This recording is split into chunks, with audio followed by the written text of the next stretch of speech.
The Ashtavakra Gita presents a stark proposition that the truth of the self is immediate, present, and available right now. Yet for most, this reality remains elusive. When we fail to see what is right in front of us, we assume the solution is more effort. We go looking for more time, more complex practices, or a more powerful guru. This approach ignores the mind's architecture.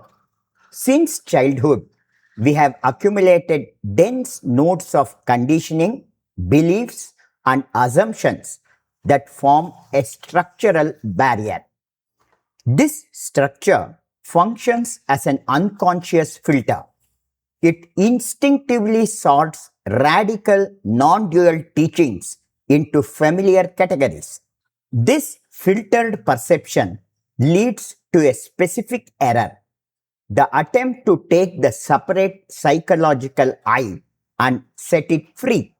We treat liberation as an achievement for the very entity that the teaching is calling into question.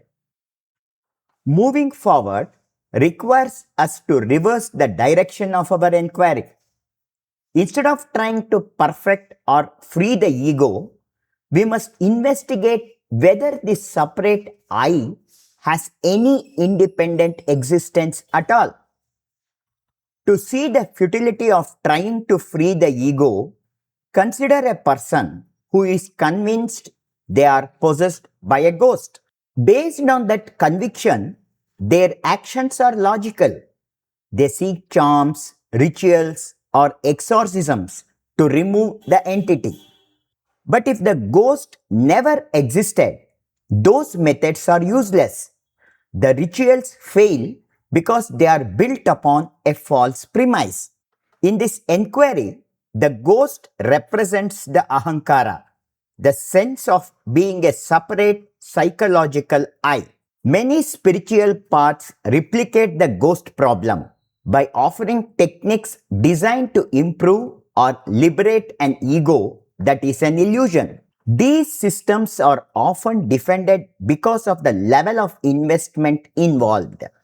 After spending years of time, money, and emotional energy, our identity becomes fused with that system. For the ego, admitting the underlying system is flawed feels like a personal death. It means admitting I was wrong, a realization that triggers a defensive response and shuts down genuine investigation. The resolution to bondage is not to find a better way to free the self, but to look closely at the foundational assumption that a separate self exists to be freed. The error of spiritual achievement becomes even clearer when we look at the mechanics of a dream. Imagine a dreamer who has been asleep for decades. Inside the dream, they have built a career, nurtured relationships, and pursued significant life goals. If you tell the dreamer to wake up, they will naturally ask, what technique should I use and how many years will it take to reach awakening? They ask for a solution fitting the dream's logic. But awakening is not a skill mastered or an object acquired while still asleep. Perfecting your dream life is not a substitute for waking up. Treating liberation as a psychological upgrade is a category error. It seeks freedom within the identity's framework. This is the difference between egocentric spirituality and non-dual inquiry. One asks how I can become enlightened, while the other asks what this I actually is. Often, this inquiry is blocked by fear. We worry that if we wake up, we will lose our worldly attachment and ambitions. This is like the dreamer fearing the loss of their dream house upon opening their eyes. Realization is an awakening from the framework of separate identity. The very thought of being a separate entity is the bondage itself. This understanding changes how we view renunciation. There is a common misconception that spiritual growth requires the physical rejection of society, wealth, and home. However, external rejection can often strengthen the ego. It provides a new, prideful identity. The I who has given everything up. Ashtavakra Gita defines renunciation through viveka or discrimination. Viveka is the capacity to distinguish between a means and an end. It is the understanding of a thing's utility rather than its total rejection. Take snake venom. Raw, it's toxic, but in a calibrated dose, it has medical uses. The problem isn't the substance, but proportion. This applies to tools like food and money. Even oxygen becomes destructive when the proportion is wrong. For the ignorant, money or pleasure is the ultimate purpose of life. For the wise, these are tools handled with viveka, used to support the body and the life required to pursue truth. Demanding permanent fulfillment from temporary changing objects create a constant state of friction. When pleasure is treated as an end in itself, it inevitably leads to addiction and pain. True renunciation is a state of psychological independence from objects. It allows a person to use the world intelligently without looking for lasting fulfillment in what is inherently temporary. When we stop identifying with the ego and its attachments, we are left with the underlying reality, the formless self. A common mistake here is to divide this reality into two: an individual soul inside the body and a supreme soul elsewhere in the universe.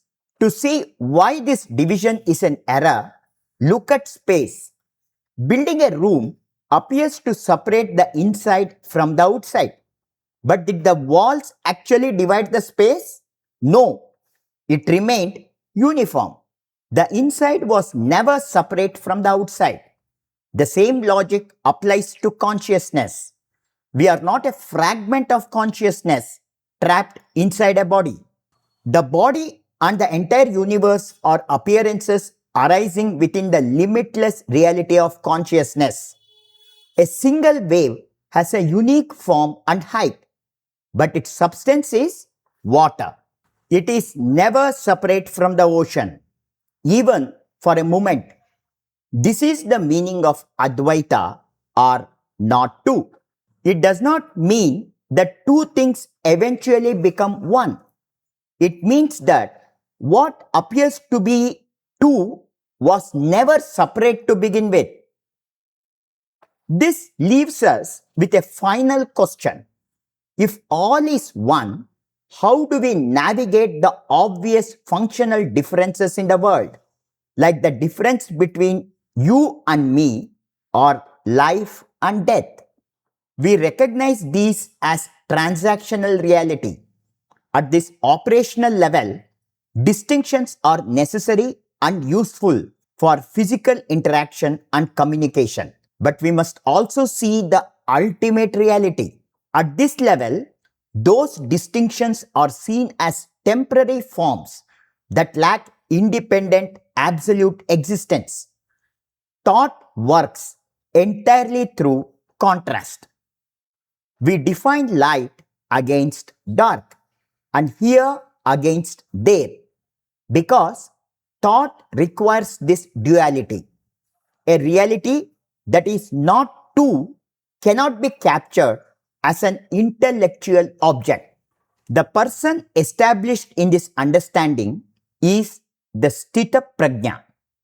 They move through the transactional world and use its distinctions, but they are never deceived by them.